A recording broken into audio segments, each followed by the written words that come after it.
Listen, I'm easy to find. And listen, they can kiss my ass if they don't like it. Yo, what's going on YouTube? Nathan back with another video presentation. Happy Saturday. Hope everyone's off to a great weekend. Hope everybody's staying safe. I do apologize. I was supposed to go live yesterday, but I was a little tired of the work week. So I do apologize if I'm behind on schedule. I'm trying to do it Tuesday and Fridays, getting on live. This is episode 4 of the podcast. I see Family Mackie in the building. What's going on, sir? How you doing? Good to see you. It's episode 4, season 5 of the podcast. Season 3 was recorded, so I do apologize. Sean Spencer, what's going on, bro? I appreciate you. Thank you. Yeah, it was pre-recorded, so a couple things did happen between the span of that video of episode 3 and now. So we're going to get into that today. This might actually be a short episode this week because there's not really much going on with college basketball, particularly Maryland. I've been following Maryland basketball and Towson basketball. Kind of starting to slow down because, we're getting, obviously, Christmas is this next week. So after Christmas, that's when the games pick up. The Pinstripe Bowl and the Mayo Bowl, I'm going to recap that, give a preview of that, I believe, episode 6. Because I think the Mayo Bowl is the 30th. And the Pinstripe Bowl is on the 29th. So I'm hoping I can get Sean Spencer here on the show with me. We're going to break down both those bowls, because obviously, North Carolina Tar Heels, University of Maryland Terrapins. So we're both fans for both. Maryland with the Pinstripe Bowl, North Carolina is with the Mayo Bowl. As far as this episode, the Patriots and the Colts played tonight, so we're at halftime. I was going to do a preview of that, but a couple things I took away from that. As the Colts are up 17-0. Recap the Chiefs and Chargers game. Packers versus the Ravens preview. Washington football team is playing Philadelphia. That game, like a young Michael Jackson said, I'll be there. I like that. The Saints play the Buccaneers Sunday night, and the Chicago Bears versus the Minnesota Vikings. I was going to say the Milwaukee Vikings, Minnesota Vikings Monday night.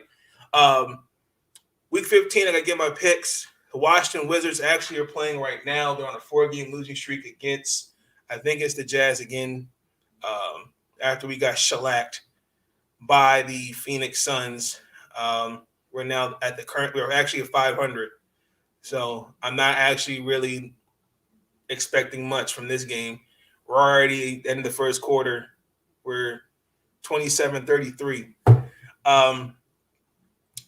WNBA lottery, draft lottery is tomorrow. So I'm going to talk about that.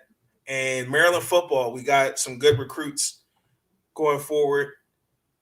Looking at that right now. Yes. I'm trying to keep my eye on it, but we're going to get into it. So really quick, couple things regarding the podcast. I'm going to transition from Streamyard to Melon. It's the same thing. I did some research on Melon. It looks like a good live streaming platform to use. So I'll be transitioning from Streamyard to Melon probably in a couple days. So be patient with me. I'm still learning the app over there. So you'll probably see episode 5 going forward. I'll still use StreamYard from time to time. It'll probably just be for quick mini videos, and that'll be it. Let's see. Are you going to talk about Deion Sanders and his team lose? Yeah, I saw they lost to Jackson State. I didn't see the game, but I saw the final score and Leadership report. Anthony Handy, what's going on, sir? What's going on? So yeah, that's what's going on as far as the podcast. So I'll be starting on Melon. I'll still stream it. You still get to see me via YouTube, other platforms. But I'll just be transitioning from StreamYard to Melon probably sometime within the week. Let's get into it. So Thursday night, the Kansas City Chiefs did the unthinkable. I was surprised. I thought the Chargers were going to win this game. They lost in overtime 34-28. The Kansas City Chiefs were cooking on all cylinders. This is your boy Don Cheadle. Going into the fourth quarter, it was a 14-13 lead, Kansas City. And then, they scored a combined 29 points. There were two changes in the fourth, but their defense, I felt like they at times were too passive aggressive. There were a couple of defensive possessions where they wouldn't blitz Mahomes, and then they would give him opportunities to look for Tyreek Hill or Mecole Hardman or Travis Kelce. I do question some of the fourth down calls. I think that's where analytics, I hate it from a certain standpoint. It doesn't really work in certain instances. I think that's what killed the Chargers. I really think that them not going for it at halftime, them going for it at halftime, they should just took the 3. I think that would have been. I think they should have done that. But the Chiefs, I'm telling you, I think they're starting to find their mojo. Their defense, when it was asked, they stepped up. And again, they're starting to click on all cylinders offensively. The Chargers, I think the fourth down failed conversions, I think, killed them. Mahomes threw for over 400 yards, and then Travis Kelce, I think, he had the game-winning touchdown. I think he had well over 100 yards in receptions. So I think that game really hurts the Chargers because this was a game they had to win. And then Kansas City's facing Pittsburgh next week because Pittsburgh's facing Tennessee tomorrow. So that was Thursday Night Football. That was actually a great game. Hey, Michelle, how's it going? Good to see you. The Chargers were like Batman. They used all their firepower on KC, and the Chiefs went to the Super Bowl. Yes, happy holidays to you too. I think this does the difference between the teams. The Chargers are up and coming, but not there yet. The Chiefs relied on muscle memory from doing so. Yeah, I agree. I definitely agree. So that actually was a good Thursday Night Football game. That's probably been the best Thursday Night Football game in the past few weeks. As of right now, the Colts, we're in transition with the Colts and the Patriots.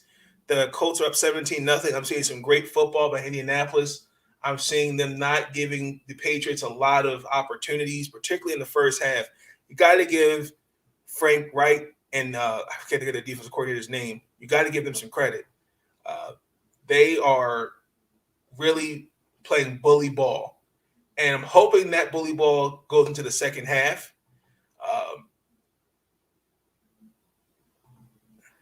I think the Patriots will get it together. I think there's some adjustments they have to make. But I think this is a must-win to me for the Colts. So, again, just minimize the mistakes. I think they'll be great. The running game, it's kind of starting to come together. The defense is clicking on all cylinders so far. So I got to give the Colts, I got to give Frank Wright and those boys credit.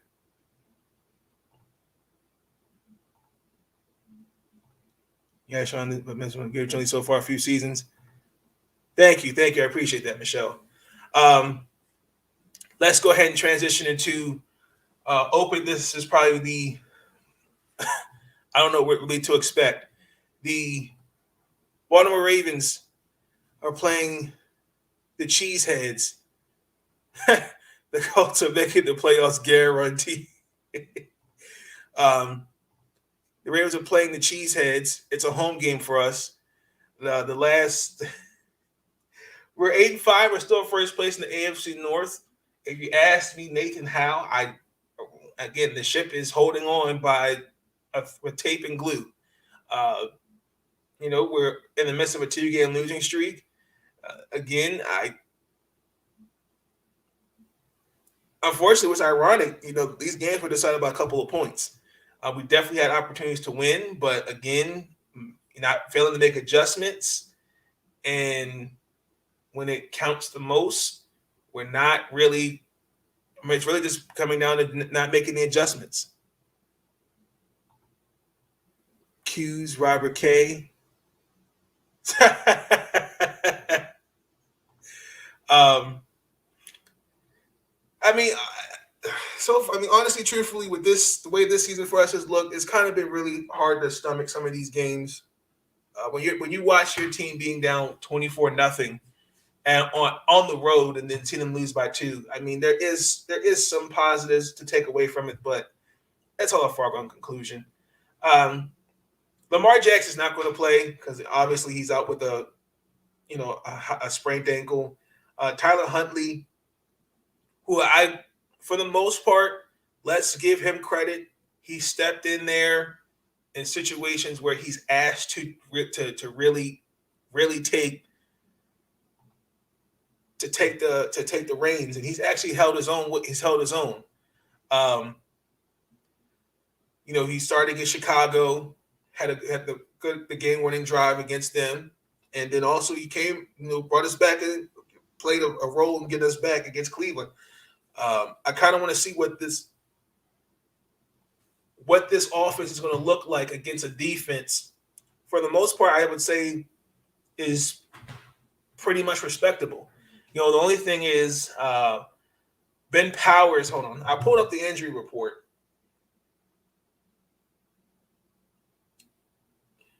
So Ben Powers is out with a foot injury. Calais Campbell's is doubtful with a thigh injury. Nick Boyle has a knee injury. Marquise Brown with an illness. Tyree Phillips with an illness. Patrick Ricard with a back and knee injury. Alejandro Villanueva with a knee injury, and Chris Winstry out with a knee injury. And also Chris Winstry was put on the COVID reserve list. So I don't know what this offense is going to look like. And also, too, Sammy Watkins was added to that list as well. Hendricks, what's going on, bro? Good to see you. The Chiefs are on top of the AFC until someone dethrones them. Muscle memory. Example, Tom Brady. He can only rely on being there before riders the same way. You can get down on them, but not out. Okay, I agree with that. So I don't know what this offense is going to look like with limited weapons. So Rashard Bateman, Wallace, Poche, Duvernay going to be asked to really step up in there. I will say, for the most part, we're going to get into a little bit with around the NFL news, but the recent surge of COVID cases around the league, Baltimore and Green Bay have had the least. I know for sure Chuck Clark was put on that list, Chris Westry was on there, and now Sammy Watkins.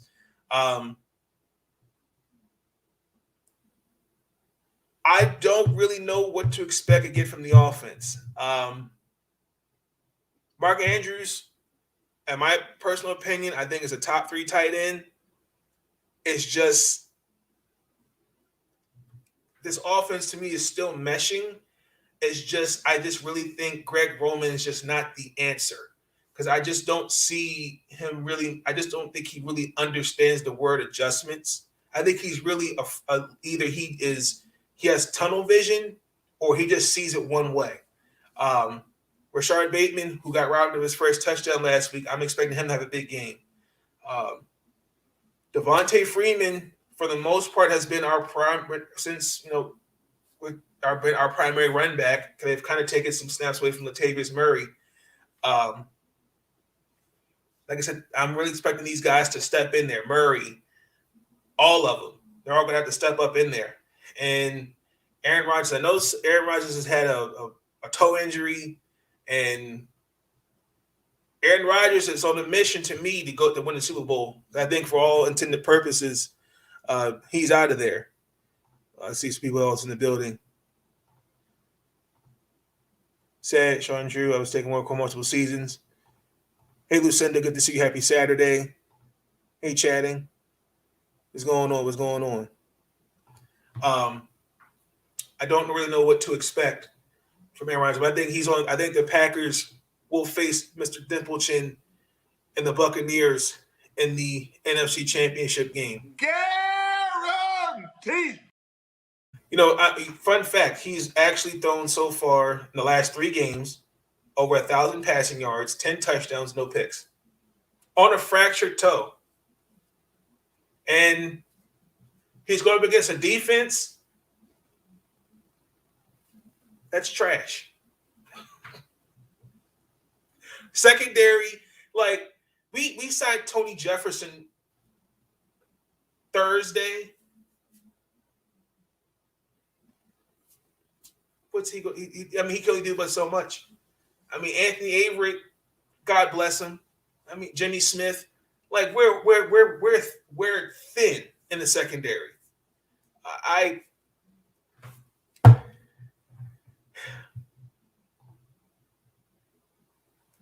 The Green Bay Packers are going to beat the Baltimore Ravens 35-21. Guaranteed. I just don't see. I don't see it. I really don't see. Nah. I don't see it. Okay, so the Washington football team was supposed to play tomorrow, but because of the recent surge of COVID cases, their game has been rescheduled to Tuesday.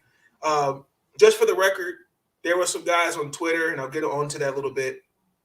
A couple Eagle players, Fletcher Cox and some other guys, are really kind of pissed that they are upset the game has been postponed because of, the amount of cases Washington's had. Whoa, wait a minute. Timeout. Ravens 24-23? I'm not going to even sit here and act like I didn't know this was coming. Or act like I know this was coming because I did it.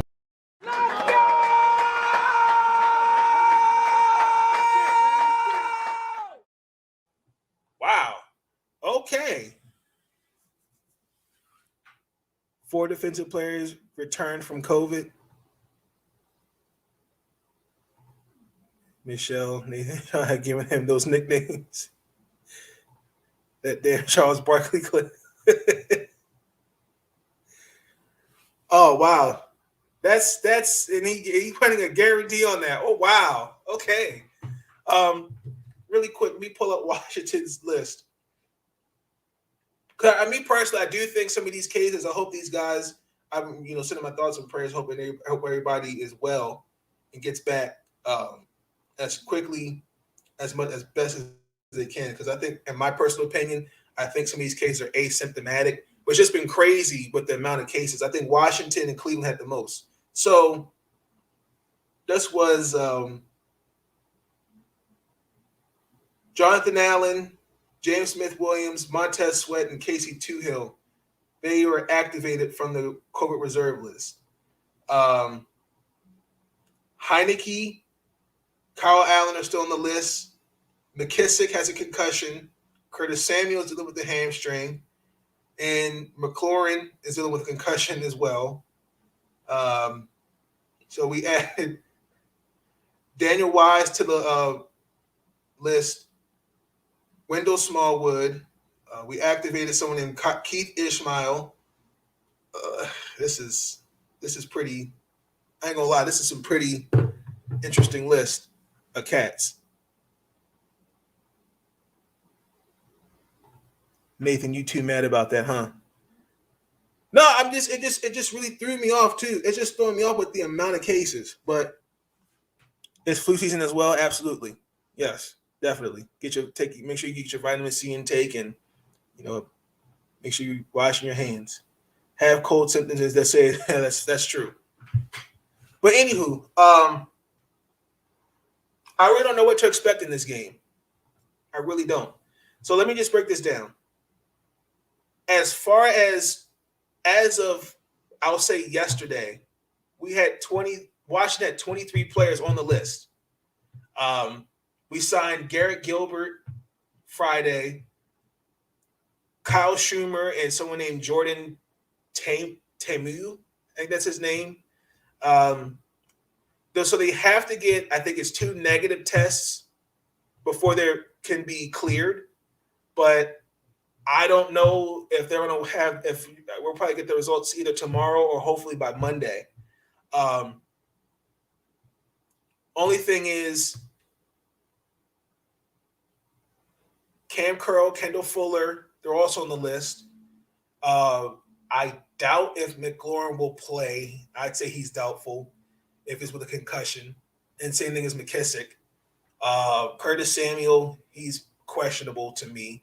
So, and then offensive line is good. Finally got hit with the injury bug. Brendan Sheriff with the ankle injury. We lost Wes Schultzer with an injury last week. Same thing like Baltimore. We're holding on with tape and glue. So it's really next man up, and you actually may see some guys playing on both sides of the ball. That's just me. If Hurts plays, Eagles win. Wow. Okay. Nate, it threw you off. It sure did. But seriously, I don't know what to expect in that game. Now, if Jalen Hurts is questioned, because they said he's still questionable according to fantasy football, because I did sign him to the team. I know he's been dealing with an ankle injury. Gardner Minshew is going to be in there. So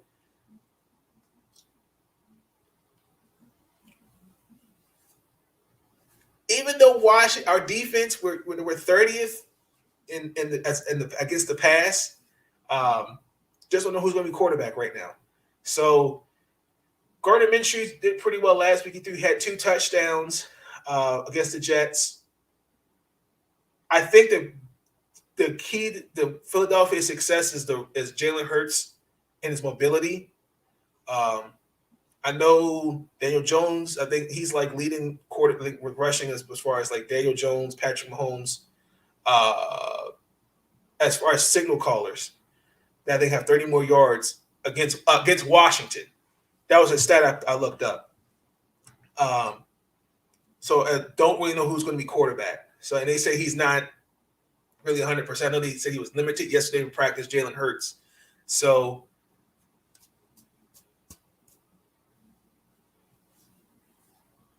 we'll see. Probably it wouldn't faze me if they say something Monday. Miles Sanders, I know, is dealing with the ankle injury as well. I feel like Boston Scott and Jordan Howard. I know Boston Scott's dealing with he's dealing with an injury. No, Jordan Howard's dealing with a knee injury, excuse me. So that's Boston Scott and I think somebody else that are going to back up Miles Sanders. I don't know why Miles Sanders is not getting the opportunities I think he should be getting. He's actually been effective on the ground. He had 120 yards on 24 carries last week against the Jets. Antonio Gibson, I'm expecting him to have a big game. I know he had a couple blunders against Dallas, but with McKissick out, but only guy really behind him is Patterson. So Philadelphia is 13th against the run. I think we got to establish a run game early because if Heineke or Kyle Allen's not out there, we're really going to have to help whoever starts, which most likely will be Gilbert, in my opinion. I think I don't really know what to expect, honestly, because of injuries. I think Washington will win 24-21. Guaranteed. We got to see what happens come tomorrow and Monday. I think those are the keys. We'll find out if Hurts plays or not.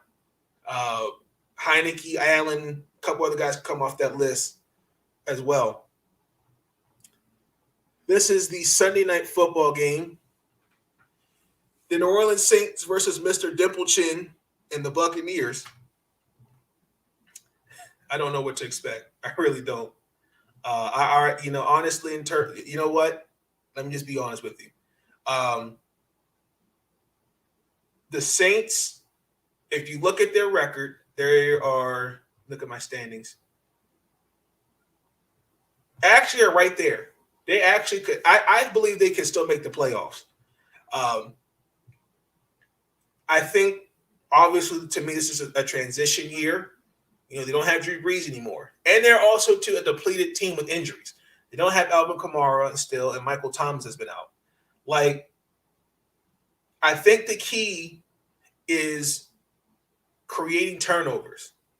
I think the last 2 times I would say they faced Tampa Bay, it's particularly in the division, their biggest key thing to helping them win games was creating turnovers.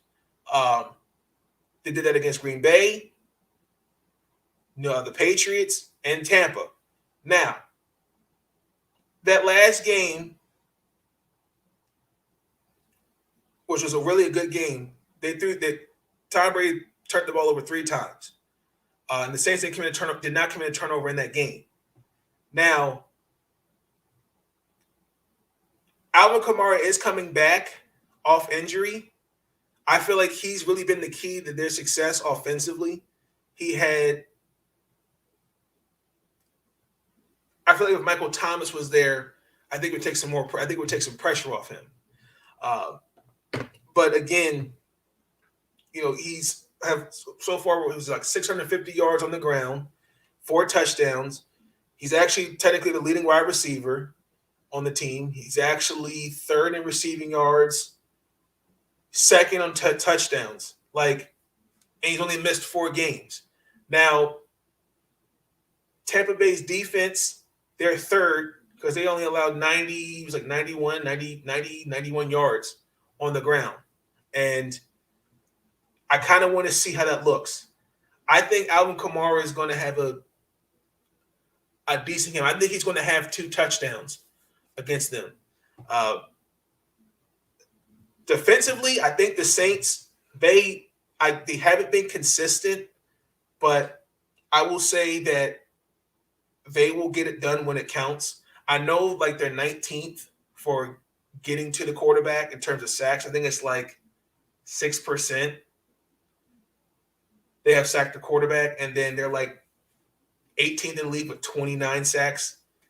And they're 17th with 126 times they've pressured the quarterback. I know I looked at the injury report before I left. I wrote it down. Pete Warren is out with an elbow injury. Caden Ellis is out with a hamstring injury. Marcus Davenport, shoulder injury. Cam Jordan, C.J. Gardner-Johnson, they are going to be playing. So I'm going to have a surprising upset. I think that the New Orleans Saints are going to beat Mr. Dimplechin and the Buccaneers 30-27. Guaranteed.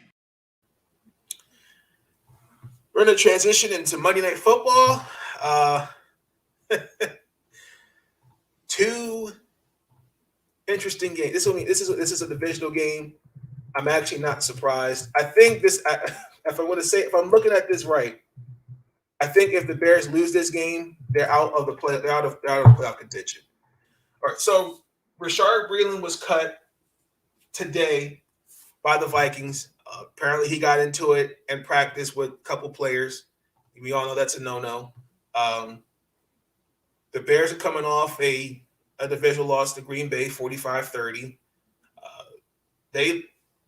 I thought they had it, and they just took their foot off the gas. I did. This is a must-win for Chicago. Justin Fields had 224 yards, and he threw 2 touchdowns. I know he threw 2 interceptions, but I feel like his consistent play in the first half is what kept them in the game.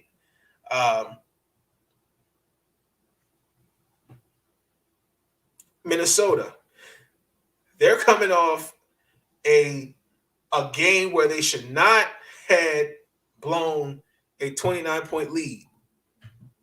Should not have happened. They're 5-7 on the year.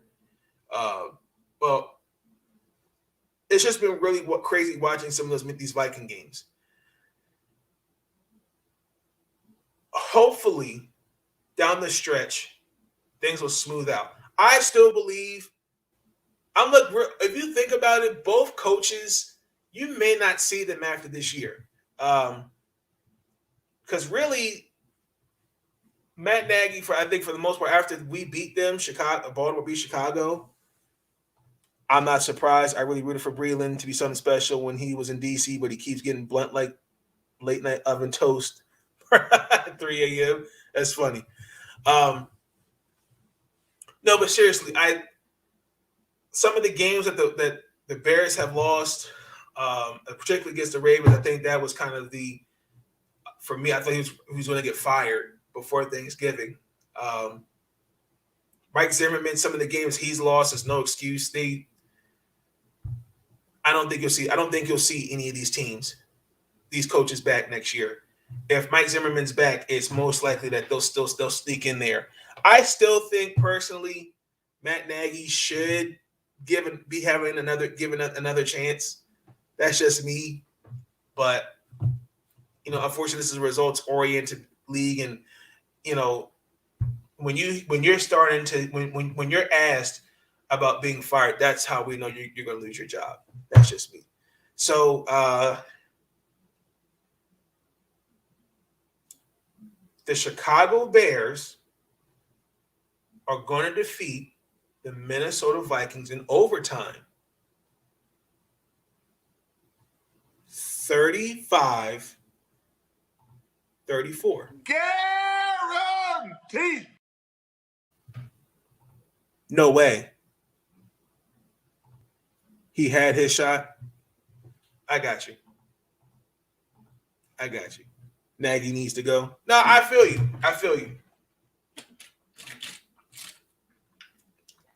But I think some of this other, but they're going to have to reevaluate some of this talent too. Some of these guys will have to go as well. It just can't be him. Because I think he's just going to break the team up. I do. Week 15 picks. All right. Titans versus the Pittsburgh Steelers. The Steelers are coming off a loss, which they came back, and if it wasn't for a selfish celebration by a certain player by the name of Chase Claypool, I think Pittsburgh would have won that game. They played the Tennessee Titans, the Derrick Henry-less Titans.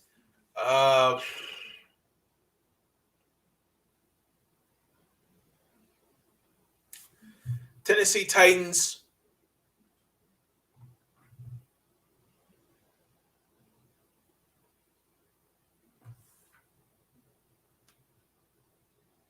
Tennessee Titans 27-17. Buffalo Bills versus the Carolina Panthers. I know Josh Allen is dealing with a foot injury, but they said he was practicing. The Panthers, for the most, they're done. I don't think that they're not going to make the playoffs. I think the Buffalo Bills win this game 35-21.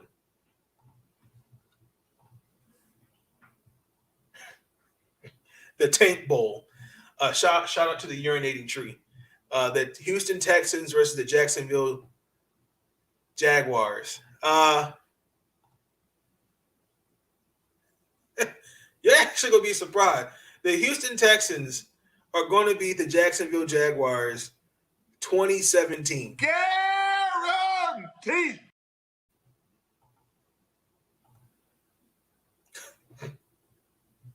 The Dallas Cowboys are beating the New York Giants. Watch, it's going to be like 31-14. Guaranteed.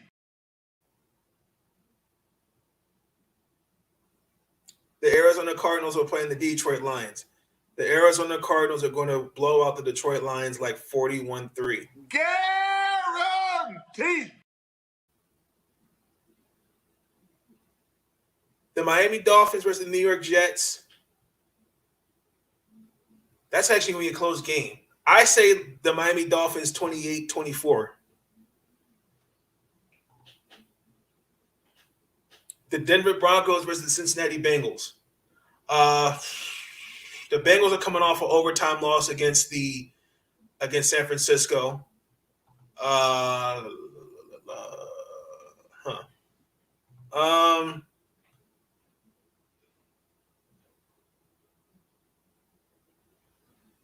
going to say the Cincinnati Bengals beat the Broncos 27-14. The San Francisco 49ers versus the Atlanta Falcons. I'm I'm sorry, Anthony. The San Francisco 49ers will beat the Atlanta Falcons 31-13. Guaranteed.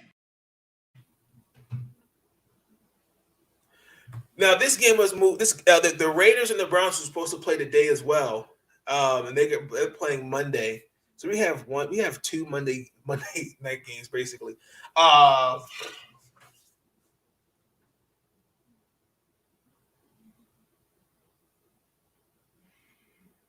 The Cleveland Browns are going to beat the Las Vegas Raiders 28-20. Guaranteed. And our surprising game, Tuesday night, the Seattle Seahawks versus the Los Angeles Rams. This game was moved as well due to COVID. That COVID outbreak amongst the league. I think the Los Angeles Rams are going to beat the Seattle Seahawks 35-28. Guaranteed. So those are my picks for the week of Week 15. Let's transition into some things around the NFL. Starting off with, yes, Urban Meyer was fired in the middle of the night by the Jacksonville Jaguars. I'm not surprised. I did not see that. We all should have seen this coming. I was not a fan of the hiring in the first place. I feel like there was better coaches out there than Urban Meyer. Urban Meyer, I get it because of his name when he was at Florida and at the Ohio State. I get it. And also too, I think that would have brought, because it's Urban Meyer and he did coach at Florida, that would have brought fans to the seats. But what bothers me about the hiring is that some of the decisions that were made, you hired a guy, I think his name was Chris Doyle, and that was not a smart decision. Question some of the draft. You drafted Travis Etienne when you had James Robinson III. That made no sense. I think you could have got an offensive lineman. You could have gotten a cornerback. You could have got something else in another running back. Then obviously after the Week 4 loss, he didn't travel with the team. He decided to go to a bar, and obviously we've all seen the video. We've all seen the pics of a girl basically giving him a lap dance. And then you're hearing things that he's alienated players, coaches, and then Josh Lambo coming out saying that he kicked him, different things like that. When I look back, I don't think that wasn't the start of the fire. I really think you got to look at Shad Khan. Like, when do we start looking at the owners? Because we don't hold them accountable. He's the one who signed off on this. Like, this is the same guy that if you're a fan of if you're a fan of the Jaguars, he's going to go out there and look for a coach. I got to put my trust into a guy who made a mistake by hiring this guy. Now I get it. Now Shad Khan is trying hard to put a story out there why. That's why they fired Meyer. That holds water. But he's going to take some responsibility on that. That's just me. There were some other coaches I think that were better. Anyone said Jim Caldwell. I think he could be. I think he'd be an interesting fit. My only thing is I don't want them to hire a coach, and then like after 3 years, he's gone. This team, you're going to think about it. Jacksonville, after this, whoever's going to take over as coach, they're coming into a situation where you're going to have to figure out who to build, who as a coach you go, okay, this is our. We all know Trevor Lawrence is the piece to build around. You've got 2 running backs. I think it can work, and then you're going to have to figure out the rest. You're coming into a situation where this team is going to need at least 3 to 5 years to be a legitimate contender, and I don't want somebody like a Jim Caldwell or Eric Bieniemy down there, and then after 3 years, oh, you're fired. This team is going to it needs some major overhauling. That's just in my opinion. So I wasn't surprised about it. Do I think he'll get another opportunity? Some small school, college school will give him an opportunity. It wouldn't surprise me at all. It would not. It just wouldn't. Now, Lawrence Taylor, he was arrested on 2 felony charges on sex offender violation. He violated that. Chris Steele declared for the draft. Now, the NFL and the Players Association, they agreed to new protocols because we've seen the recent cases of COVID increasing. Couple things, and I may have, and I know I may be still young, but I remember at the beginning of the season, they did say if there was no postponing games, they were going to have to forfeit because they were trying to get the season out of the way. Then all of a sudden, let's just postpone them. So because to me at first it was like, oh, we're not really showing any concern for player safety or player health. To me, that's what the league and the Players Association is showing. Now, the protocols, they agreed to more targeted testing, virtual meetings. They also said someone that's at high risk can have the opportunity of opting out to not play for the rest of the season. They said the players have until Monday, 2 p.m. if they don't want to play for the rest of the season. I wouldn't be surprised if there's some guys that are going to do that. They did say that unvaccinated players are going to continue to be tested daily.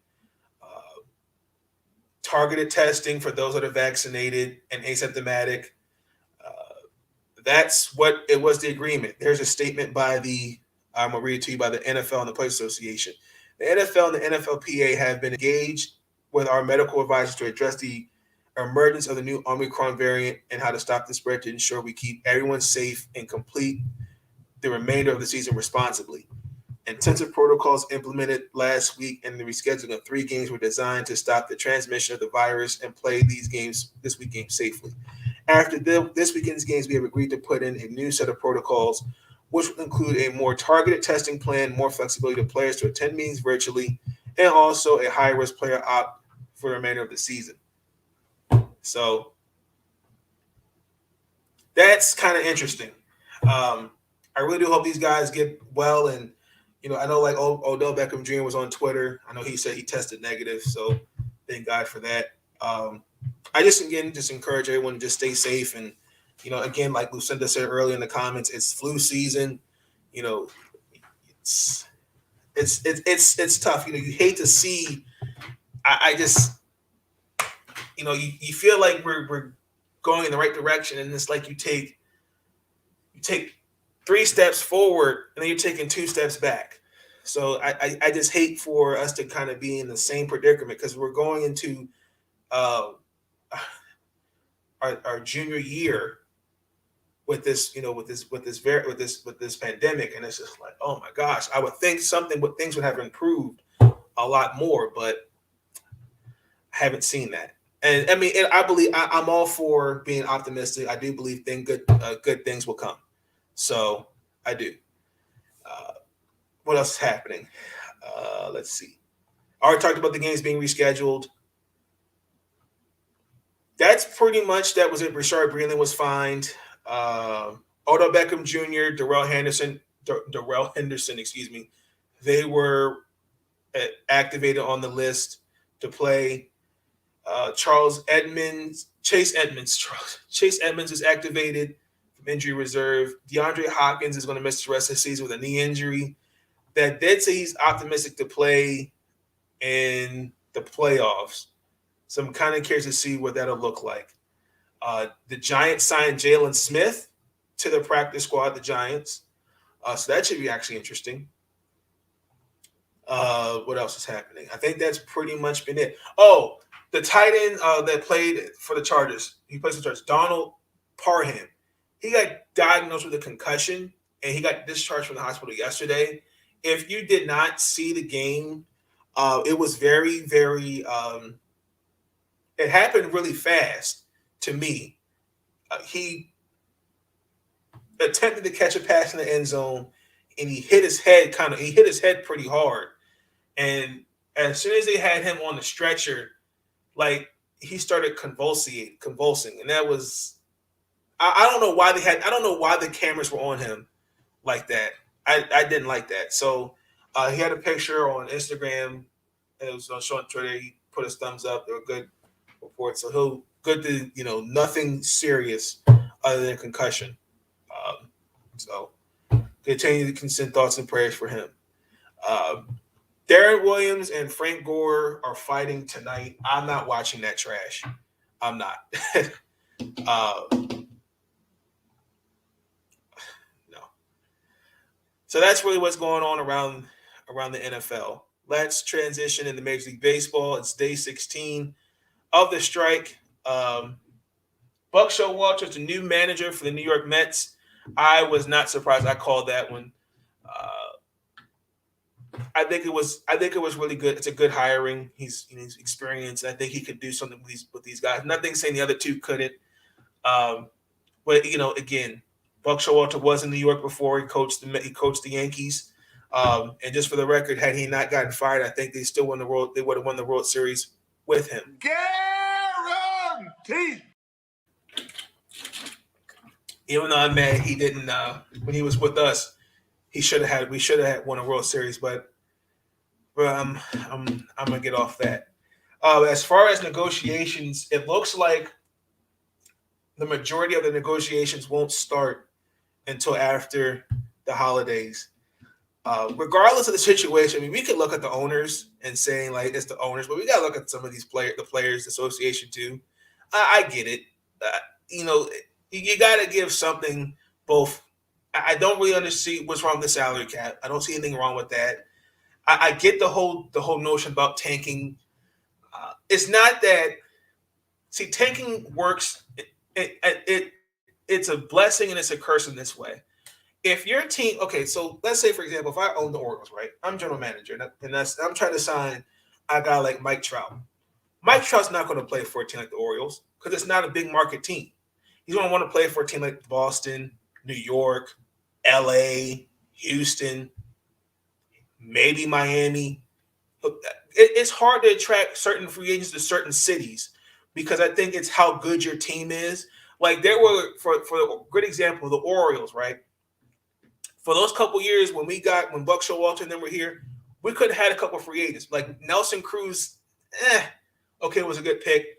Mark Trumbo was not the smartest as far as re-signing him. But there were a couple guys I was like, oh, if we could target him, I think we're okay. But guys pick and choose where they want to go to. And I think, like, for me, tanking I'm trying to build from the ground up.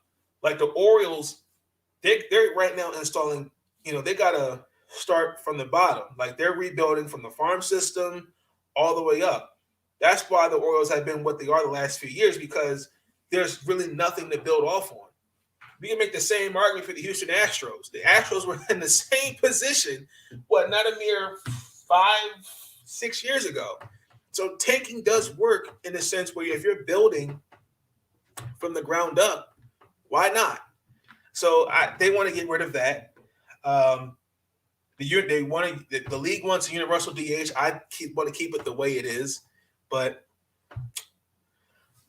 yeah, that's pretty much where it's going. I also heard Freddie Freeman's looking for like a 6-year deal. I think the Braves will give it to him.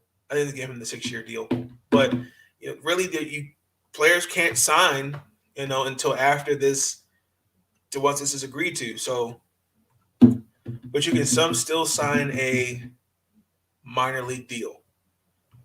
Interesting. I know Ender Inciarte signed with the Yankees on a minor league deal, and Nomar Mazara signed with the Padres.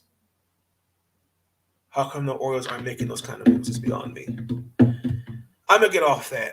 Let's transition into the Washington Wizards. We're on a 4-game losing streak, ladies and gentlemen. We suck. It is currently in the third quarter. We're up to 60-62 against the Utah Jazz. Sips tea. We got our ass whooped by the Phoenix Suns Thursday night, and then lost Wednesday to the Sacramento Kings by 14. Lost to Denver by 4, and then got shellacked Saturday by Utah at home. Look, the Wizards fundamentally, as a talent, is what lacks. They're just not. This team is not what I thought it would be. Like, I understand we're 20 games into the season, and we could also look at coaching and different things like that. But here's what bothers me, right? When you look at this roster, there's no point guard. You have 3 forwards, and neither one of them can really space the floor. Okay, that's clearly poor shooting and turning the ball over. Guys not knowing their role. Those things are really starting to show. It's been showing the last couple weeks. Bradley Beal, I don't think is a guy you can really build around. I don't. Because other than John Wall, he's probably the guy to say we could build around, but I'm not labeling him as my franchise guy. Like, they made the choice of building around him. Like, when they got Kuzma, Kentavious Caldwell-Pope, Montrezl Harrell, then they got Dinwiddie, and then guys like, oh, okay, that established. I know what they can do on the floor. And then it's like, for the first few weeks, it looked great. We were first place. And then, I've noticed, then it's all just been a regression. Like, Dinwiddie, regardless of him coming off an injury, what am I looking at? I'm looking at a guy that's passive aggressive, passes up on shots. Like, I don't know if he's still not 100% in terms of injuries. He's not, maybe he's not comfortable with this season. I don't know. Like,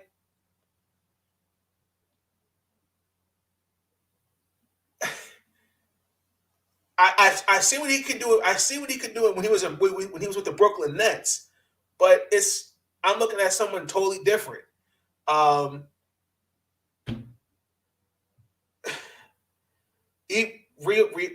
Neto, Aaron Holiday, they're playing okay, but particularly when we're down bad and we go on droughts, like,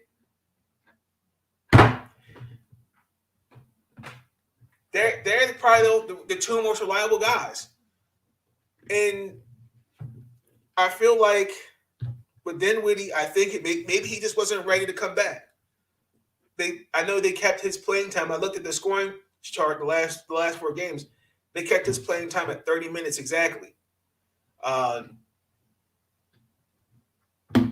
Tommy Shepard. Like, I don't get it. And regardless, when Rui Hachimura and Thomas Bryant come back, what is that going to do? That right now, if the playoffs started today, the Washington Wizards are a 7th seed. Thomas Bryant, yes, is a good little offensive player. he would probably take minutes away from Daniel Guilford and Harrell, who, for the most part, they've been the most productive players. We need a wing player. We need backcourt help and somebody who can stretch the damn floor. Like, I can't stress that. Like, this is what Tommy Shepard has produced on the table. They need that.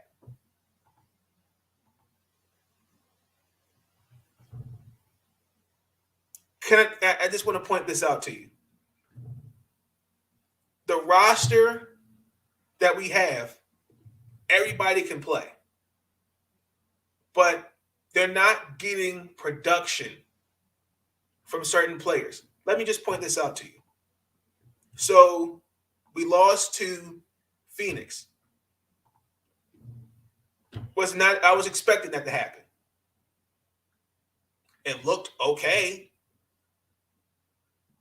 For the most part, Phoenix did their job. In terms of offensive rebounding, not committing turnovers, getting to the free throw line, shooting the damn ball. Those things Phoenix did when it counted.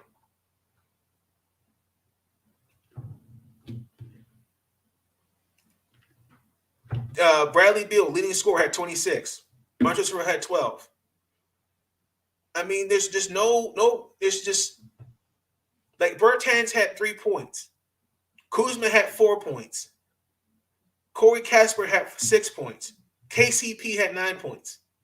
Like, compared to, you had JaVale McGee, Chris Paul, Landry Shamet, DeAndre Ayton, Cam Johnson, Jay Crowder, Mikal Bridges, Cameron Payne, all in double figures. Again, shooting the ball, not committing turnovers. Let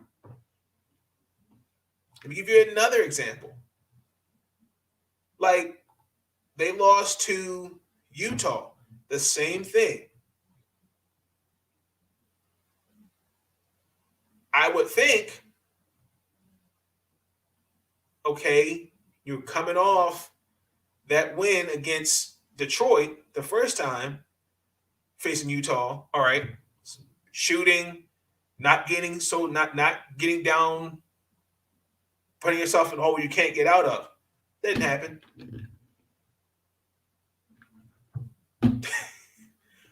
We're not. It's just the production level from the Wizards right now. This looks lethargic.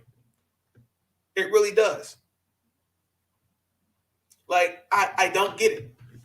I really don't. There's just too many inconsistencies offensively. Like, even to the point where Wes Unseld Jr. comes out and says, we have dumbed down this playbook. That makes no sense. Absolutely no sense whatsoever. So a couple things is going to happen because this team, look, we can all sit there and say, oh, they're going to get back, get this time. We're 20 games into the season. How much time do you need to say, oh, they'll get it together? We're good. We don't need any other pieces. What's time? If we're saying this is a results-oriented league, we were just first place 2 weeks ago. Now we're potentially if the playoffs started a 7th seed. And this team, I don't see this team staying where this team is going to get at some point. Tommy Shepard has to make some moves. He's going to have to. Because so far what's keeping Washington in the game, what I'm seeing, they're actually playing I'm seeing a little bit of a better shooting performance. But as of right now, Bradley Beal has 20 points. KCP has 10.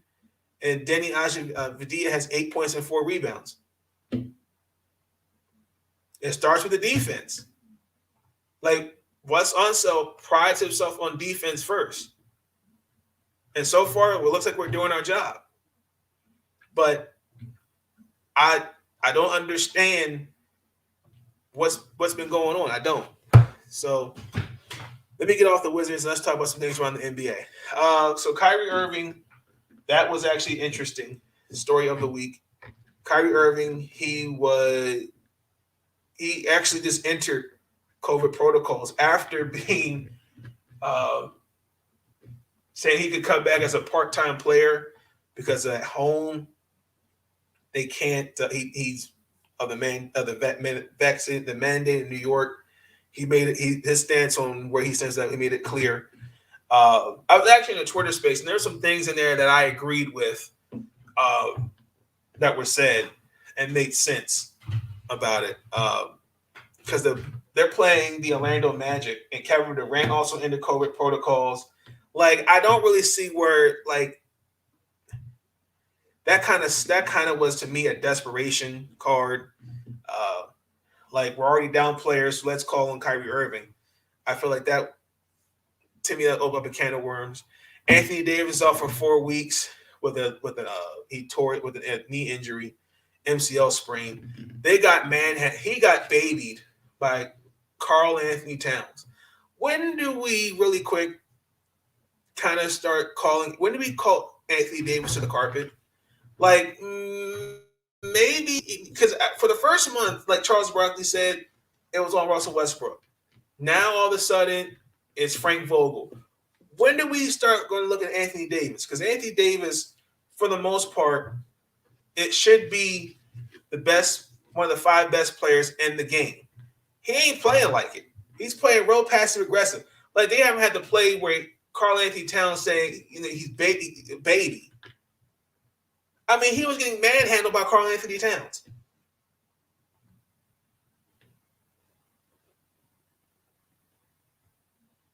Just saying. Mario Chalmers is coming back in the league. He signed a G League deal with the Grand Rapid Gold, and that's the team's name. What else? We all know about Stephen Curry. He got the record. The Rockets, they waived Daniel House. They just gave Garrison Matthews a 4-year deal worth $8 million. Isaiah Thomas signed a 10-day contract with the Lakers. The same thing with the NBA, with the protocols. It's kind of it's just been happening out of nowhere. All these cases just started popping up, and I was actually kind of surprised Adam Silver and the Players Association didn't come up with a statement in terms of how they're handling it. Because to me, it just seems like the same thing. It's kind of to me. I feel like it should just be a pause on the games and let everyone get their eggs in the basket. But at the end of the day, what both leagues have shown me, it's all about money. We're not stopping games, because we need the money. And I don't like that. Let's transition into Maryland football. Maryland football made some nice recruits. We got a couple guys in there. We got a couple 4-star, some 3-stars. We actually flipped a couple guys to play for us. We got a quarterback. We got Jacob Copeland from Florida. He's going to transfer to Maryland.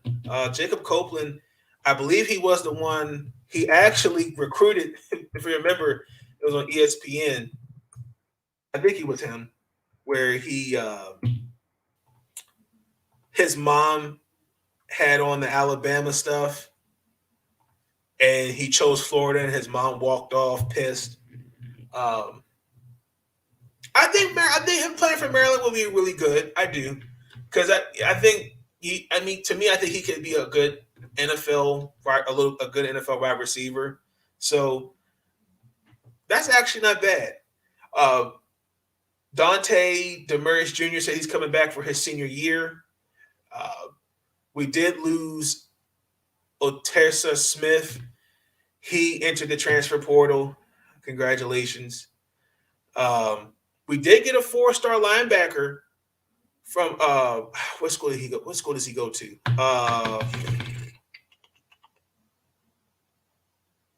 Damn.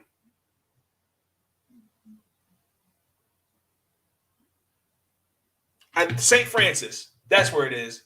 His name is Jerishon Barhan, 4-star linebacker. I was actually surprised that Maryland got him. So I know also too we got Rakeem Jarrett and Nick Cross. So because Maryland, I think in terms of recruiting, is 28th nationally and 8th in the conference. That's actually pretty good. I'm telling you, man, we got to give. And then he got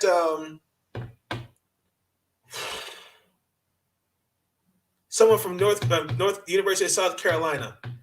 I can't think of his name.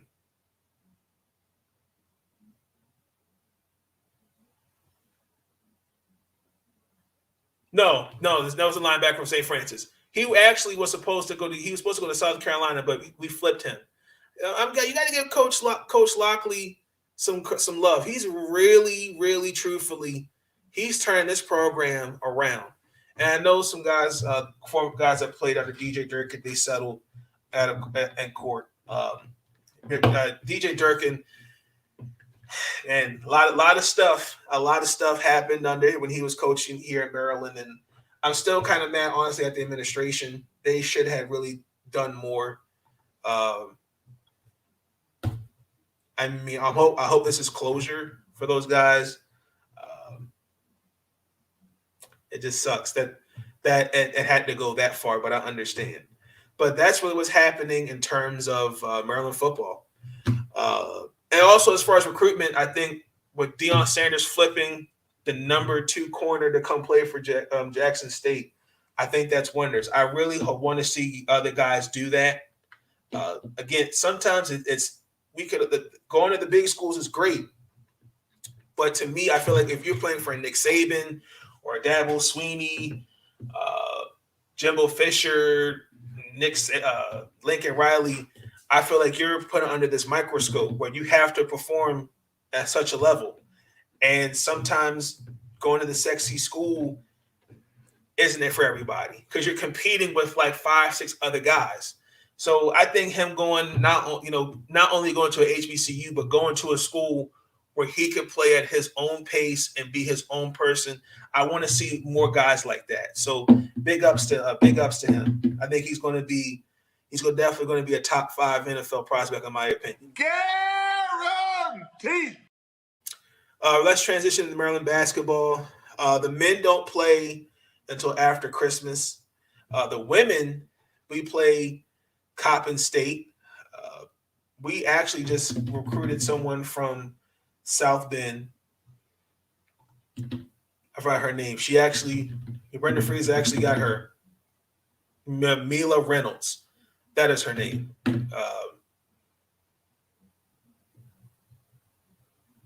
She got a good little class coming in next year. So we play Coppin State on the 21st. That's going to be something light for us. I know we're coming off a hard loss against the South Carolina Gamecocks. There's really not much to expect, honestly and truthfully. Not commit turnovers. I'm looking for everyone, Ashley Wansu. This is her game for me to get back on track. Fun fact, we're 15-0. They're 15-0 against Coppin. The last time these two faced each other, Coppin State got shellacked. It was like 93-36. I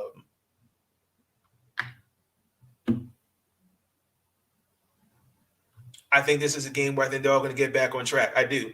I think the University of Maryland Lady Terps are going to defeat Coppin State 105-50. Guaranteed. As far as Towson basketball, I know the game against Memphis, the women, that was postponed because of COVID case. The next game actually we play for the men is Navy. That's actually be an interesting game. I think that the men, again, we're 8-4. We just beat University of Greensboro on the 14th. University of North Carolina at Greensboro, We play Navy Wednesday, and that's on ESPN Plus. The Towson Tigers will beat Navy 86-50. Guaranteed. The women, let's see who they play.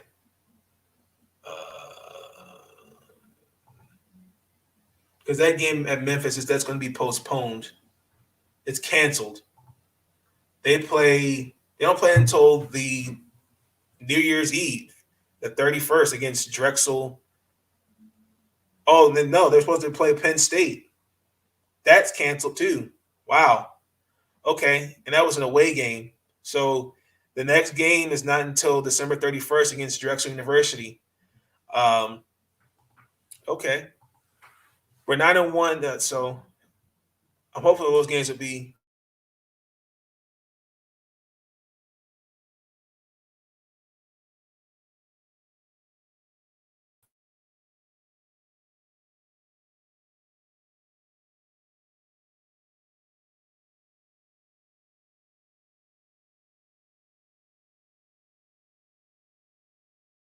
rescheduled. There we go. I'm back.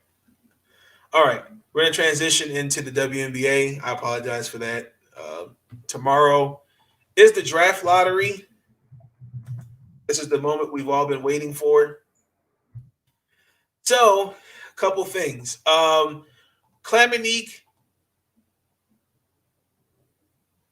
Holdsclaw was supposed to be our representative, but she and her partner are expecting the arrival of their first child, class of 2042. Yeah. So congratulations to Klamanique. So Natasha Cloud's going to take her place as a representative for the Mystics. We are in the lottery along with the Atlanta Dream, the Dallas Wings, and the Indiana Fever. Just a quick point of order. We have a 17.8%. If you round it up, it's an 18% chance we get the first overall pick. The Indiana Fever have a 44% chance of getting it behind them. Atlanta's 28. I'll round that. It was like 27. It's 27.6, but I'm rounding up 28%. And the Dallas Wings have 10% chance of getting the first overall pick. Combined records, the Indiana Fever between last year and this season are 12-42. Atlanta 15-39. Washington 21-33. And Dallas was exactly 500. 27 wins, 27 losses. We can all collectively agree Ryan Howard is the number one overall pick. Guaranteed. Okay. I know she's back to SEC Player of the Year, and I think she's going to make an immediate impact. Nalacia Smith, also too. I ain't gonna lie too. We got to give Aaliyah Boston some credit in there as well. But there's some other girls in there. I know Shakira Austin, former Maryland Terp, Ray Burrell, Elisa Kune, excuse me, Destiny Henderson, Naz Hillman, Ashley Jones, Avina Westbrook, and Christina Williams. I think that they're all going to be, to me, they're going to be draft first round picks, in my opinion. Guaranteed.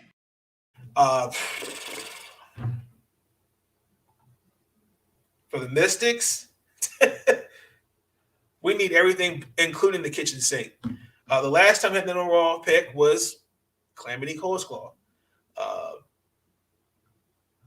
Since then, I mean, let's call it what it is. I mean, before Coach T came in here, it was 2012, 2013.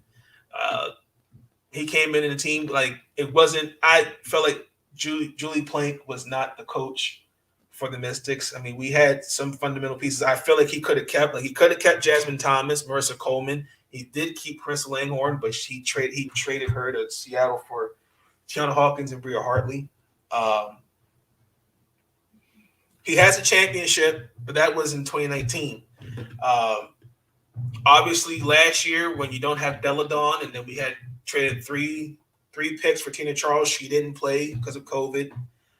She didn't get the medical permission, her and Elena Deladon, to play. Latoya Sanders retires. And then, obviously, I don't know what I saw this year, but it didn't look like a playoff team to me. I get it. We could talk about the injuries. Other than that, I get it. But this was not a change. This was really not a playoff team. This was, like, to me, a placeholder, like a queue. Like you're number 8 in the queue. Please wait for your call. Like, that's what it looked like to me. No disrespect, but let's keep it real. Tina Charles isn't coming back. I don't see that happening. I don't. He got Alicia Clark. She had missed the season because of a foot injury she sustained overseas playing ball. Emma Mieseman. I don't see her coming back. Due to overseas commitments, I think between that and trying to play ball here, no. This team was a shell of itself what it was in 2019. Like, according to Spot Track and her hoops sports stats, the contract, Deladon, Alicia Clark, Natasha Cloud, Sydney Weiss, and Erica McCall are all under contract. Aaron Atkins too. They're going to have to figure. Again, I told Tina Charles is not. I don't see her coming back. Leilani Mitchell, as serviceable as she was, got to move on from her. Maisha Hines-Allen, she's restricted, so I'm kind of seeing how much he's going to throw at her.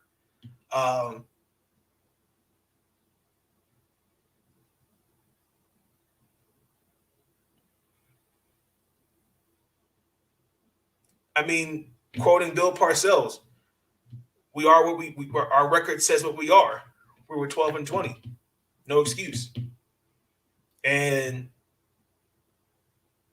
I mean, if you could go back and look at look at the episodes. There are episodes where I went off on the Mystics. And I wrote an article, and I did not put it in the description of the last episode, like I said, but I wrote an article for bulletsforever.com. It's a sports blog site. And I was honest. I stand by that article.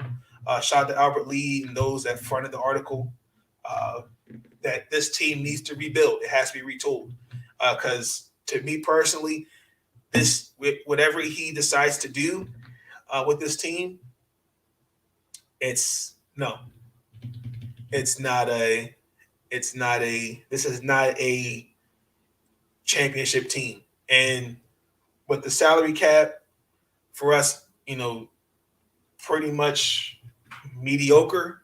Really not. It's not. We're going to have to cut corners. Just start it all over. As serviceable as she is, Deladon can be traded. Natasha Cloud, I think you could find somebody expandable. Ariel Atkins is a cornerstone piece of the franchise. You can build around her. Erica McCall is another one.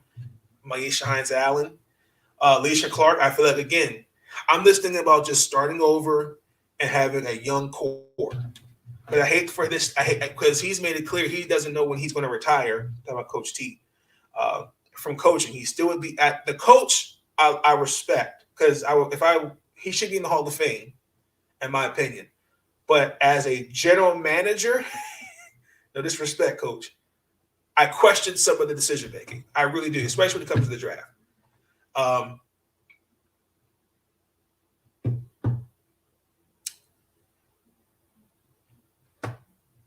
If he keeps what I think, to me, I just see him keeping the core of Deladon, Alicia Clark, and then probably finding someone to get Emma back here.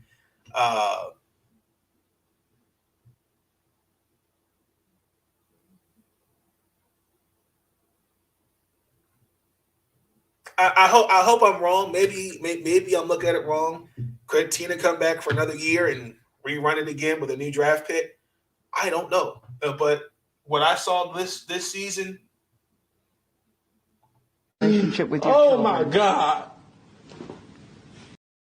So tomorrow is the draft lottery. My eyes will be glued to that TV. It comes on at 3. The Washington Mystics will have the number 1 overall pick. Guaranteed.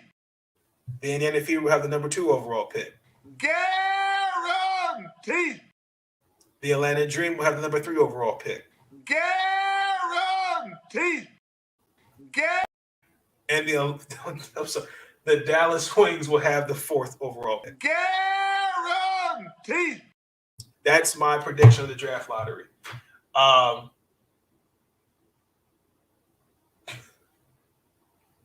Something just tells me he's gonna do something really crazy with that draft pick. It wouldn't faze me. It really wouldn't, because he did that with me let it go. So, all right, that's going to do it for this episode of the podcast, season 5, episode 4. I'm sorry, y'all.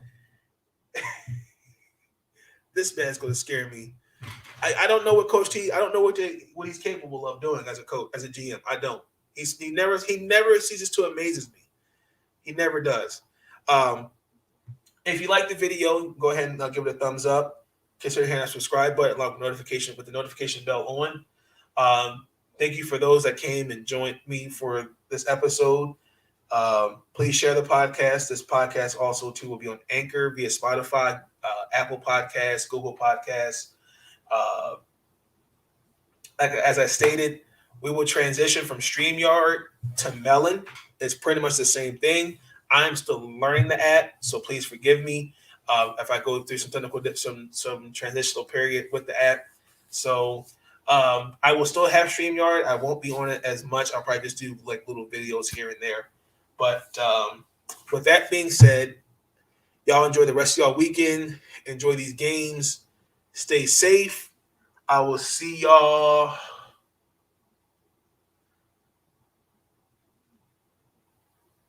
It'll probably be after the game, the Rams and Seahawks game, Tuesday. So until then, I'll see y'all then. Stay safe. Have a good weekend. Peace.